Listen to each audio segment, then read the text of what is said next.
El ple ordinari de l'Ajuntament d'Esplugues de Llobregat del passat dia 15 de juliol va tenir un punt concret que va causar més crítiques per part de l'oposició: l'aprovació de la modificació del Pla General Metropolità per a l'àmbit situat al costat del Casal de Cultura Robert Brillas, on s'hi vol construir el Casal d'Entitat.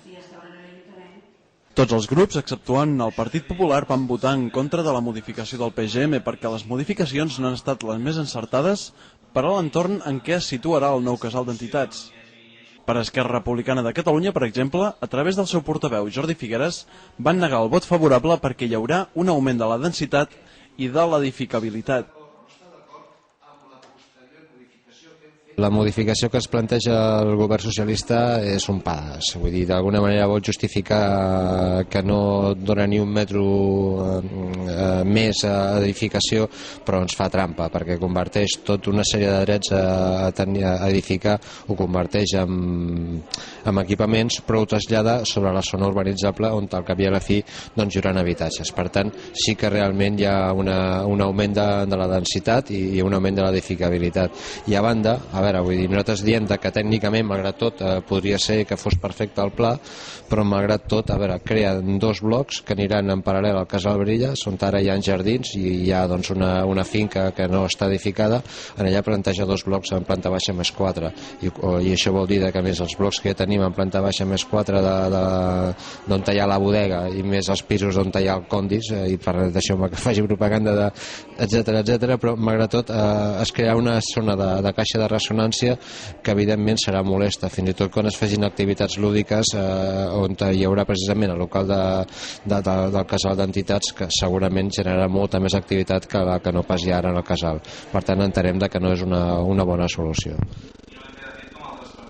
El portaveu de Convergència i Unió, Roger Pons, per la seva part va afirmar que la modificació farà passar dels 4 pisos inicials a 5, així com la pendent del Laureà Miró a Àngel Guimerà, que es modificarà. En canvi, proposen aprofitar una connexió directa del Laureà Miró amb Puig i Cadafalch, que seria positiva per descongestionar el trànsit del centre. I bé, hi ha altres qüestions com són, per exemple, doncs, el fet que el Casal de Cultura Robert Brillas, el pas que hi ha en aquests moments, així que és en forma, diguem-ne, de pendent, doncs també quedarà modificat, i en aquella pendent, tot i que es manté el pas, a dalt s'edificaran pisos, i aquests pisos que s'edifiquen s'allarguen al darrere del Casal de Cultura i al darrere del que és tot l'entorn del casal, i evidentment un espai que ara més o menys està harmonitzat a efectes doncs, de construcció, i es veuran uns edificis i unes valles allà al mig que evidentment no ajudaran ni de bon tros a harmonitzar i a donar un espai doncs, de llibertat i d'amplitud que en aquests moments té el casal, no? Des d'Iniciativa per Catalunya, mitjançant Isabel Puertas, han avisat que falten dades per poder valorar la situació. Hay cosas que no vemos claras, hay datos que no nos han dado, hemos pedido, porque todo se ha hecho como muy a prisa, y claro, cuando las cosas se hacen tan a prisa para un plan de la envergadura de este, pues no puede ser. Entonces nosotros hemos pedido, igual que el resto de grupos, que quede sobre la mesa para poder ver todos los datos que habíamos pedido. Alhora, que dona un toc d'atenció cap a l'arquitecte perquè és part implicada del dibuix del planejament. Y además a más también nos genera dudas el que al arquitecte,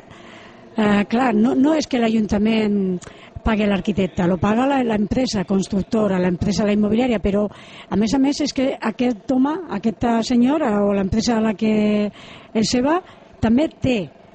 una porció, una parcel·la. Clar, serà molt, no dubto de la seva professionalitat, però clar, això crec que no és just que algú dibuixi com ha de quedar aquesta zona quan és part implicada. Tot i que des del grup governant avisen que els plànols han estat fixats des de l'Ajuntament. L'Ajuntament pagava a l'arquitecte que feia un planejament per la propietat, i és totalment al revés. Diguem-ne, hi ha un arquitecte que sota el control directiu de l'Ajuntament fa un planejament sota la tutela de l'Ajuntament. En aquest sentit, l'Ajuntament és el que ha marcat les directrius i el que ha fet l'arquitecte és doncs, reflectir-les. El que passa que a aquest arquitecte li ha pagat una part de la propietat. El Partit Popular, en canvi, creuen que cal un pla d'aquestes característiques perquè ordena la situació arquitectònica del centre de la població, tal i com va explicar el seu portaveu Lluís Ortega. Hem testimoniat el nostre suport al que és el pla d'ordenació del carrer Nou, el carrer Àngel Guimerà i l'Aurea Miró. Pensem que és un pla que ve a ordenar aquell sector que li fa molta falta, que a més és un pla que ve executat i a més l'inicia la Junta de Compensació que s'està muntant, que són majoritaris. N'hi ha algun moment d'incertidumbre amb el bloc de pisos que n'hi ha, que són planta baixa més 2, és veritat això, però que tenen que arribar a un acord i que arribaran segur, però que tot aquell sector tan important, tan emblemàtic per la població, tan al ben mig de la població, i que a més també ens implica la futura construcció del casal d'entitats, amb també la remodelació, evidentment, del Robert Brillas, tan necessària, no podem parar aquest progrés i tan necessari aquest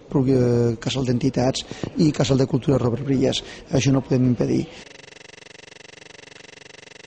Enric Giner, portaveu del grup socialista de Catalunya, va afirmar que anteriorment ja es va comunicar als grups municipals i explicar la intenció del grup de govern i per tant no en tenen ara els dubtes que generen la modificació del PGM. Aprovació inicial o document de l'aprovació inicial que nosaltres hem consultat i hem portat tant a la comissió informativa respectiva com a la Junta de Portaveus com una comissió especial on vam reunir i hem anat també els grups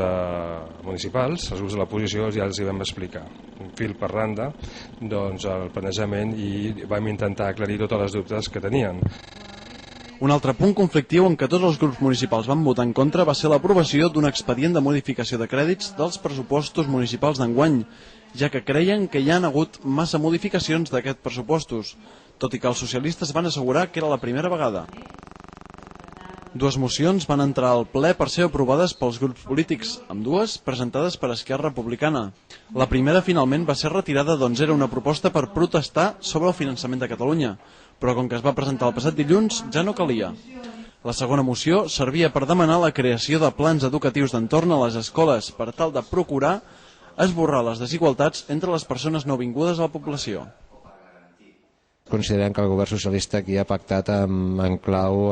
d'interès partidista i d'interès polític, perquè estem segurs que aquests plans d'entorn fan falta esplugues perquè la gent immigrada, la gent nouvinguda